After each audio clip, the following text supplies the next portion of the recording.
Welcome back to T2B live. ఈరోజు మనం సంక్రాంతి బరిలో దిగి అత్యధిక గ్రాసెస్ ఘటించిన టాప్ 5 మూవీస్ గురించి మాట్లాడుకుందాం.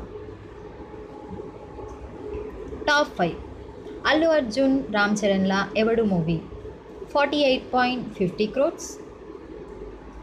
టాప్ 4. వెంకటేష్ మహేష్ బాబు నటించిన SVSC Seethamma Vakitlo Sirimalle Chettu movie 51.60 crores. Top 3. Junior NTR Nannaku Prematho 55.60 crores. Top 2. Narasimham Balakrishna Gautamiputra Satakarni 60.60 crores. Top 1. 10 ఏళ్ల విరామం తర్వాత రీఎంట్రీ ఇచ్చి మెగాస్టార్ చిరంజీవి గారి సినిమా ఖైదీ నెంబర్ 150 ఫిలిం 102 crores. మరిన్ని లేటెస్ట్ అప్డేట్స్ గురించి T2B లైవ్ని సబ్స్క్రైబ్ చేయండి. వీలైతే లైక్ చేయండి, కుదిరితే షేర్ చేయండి, మీ విలువైన కామెంట్ని అందించండి.